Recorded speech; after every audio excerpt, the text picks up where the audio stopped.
तो देश किसी मुस्लिम के हाथों में दे देना चाहिए, जिससे कि खतरा टल जाए। जितना देश का बजट है उससे 50% प्रदेश के मुख्यमंत्री जी ने अपना फेस वैल्यू बिल्ड करने के लिए मीडिया में खर्च किया है। समाजवादी पार्टी सत्ता में आ रही है और समाजवादी की सरकार बनाए, जिससे कि पूरे देश का भला हो सके। 15 अगस्त के अवसर पर, स्वतंत्रता दिवस के अवसर पर सभी देशवासियों को हार्दिक शुभकामनाएं और मिठाई बांटें, खुशियां बांटें और भाईचारे का एकता दें। हिंदू मुस्लिम सब गंगा जमनी तहजीब से रहें। और मैं अपनी खास करके विधानसभा वार्ड के लोगों से निवेदन करूंगा और अपील भी करूंगा कि भाई आप लोग सुरक्षित रहें और स्वस्थ रहें और सही दिशा में चलते रहें, हिंदू मुस्लिम को छोड़ के। बाकी मैं आपको आपके मीडिया के माध्यम से एक संदेश देना चाहूँगा कि हमारे देश के प्रधानमंत्री जी एक बात को 2 बार कैसे कह सकते हैं कि कभी तो कहते हैं कि देश सुरक्षित हाथों में है और वही पलटवार कर देते हैं कि देश को खतरा है।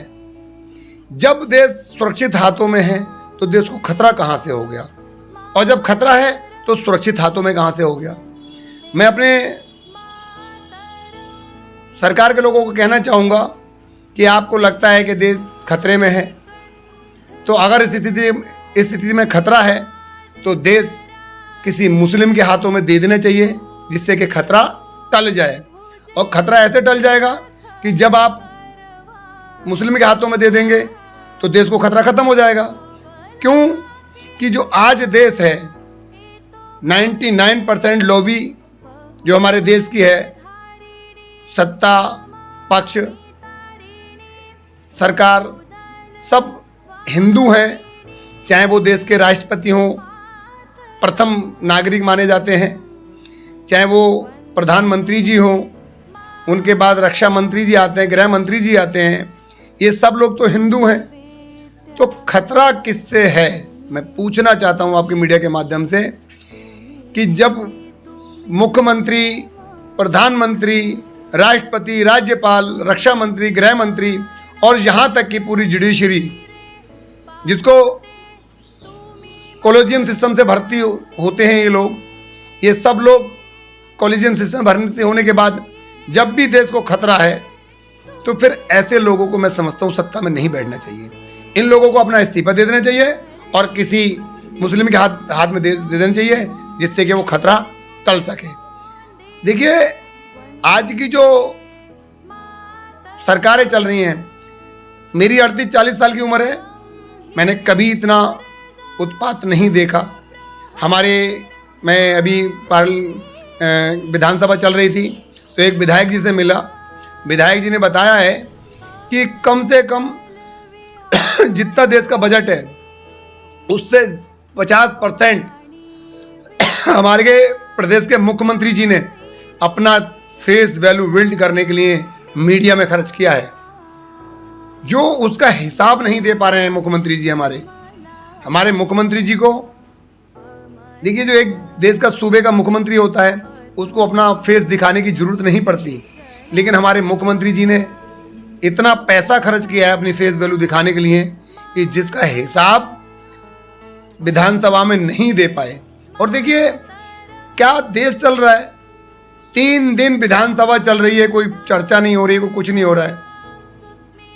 देश की भावनाएं जब आहत नहीं होती, जब पूरे जो हमारे भगवान है उनका चंदा चोरी हो जाता है। देश की भावनाएं आहत जब हो जाती हैं कि जब कोई हिंदू कह देता है कि भाई चंदा चोरी हो गया। कोई पप्पू यादव जैसे पार्लियामेंट में बैठ के एक प्रोग्राम कर देते हैं चंदा चोरी का, तो वहाँ हमारे सभी लोगों की भावनाएं आहत हो जाती हैं।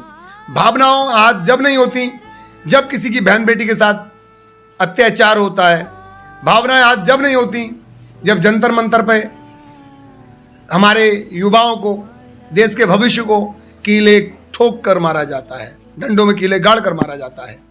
भावनाएं आज जब नहीं होती जब जिनकी बात सुनने की बजाय उनकी बात को सुनना चाहिए। 2 कदम की दूरी पे हमारे प्रधानमंत्री बैठे हैं, वो नहीं सुनते। भावनाएं आज तब नहीं होती जब उनको लाठी डंडों से पीटा जाता है।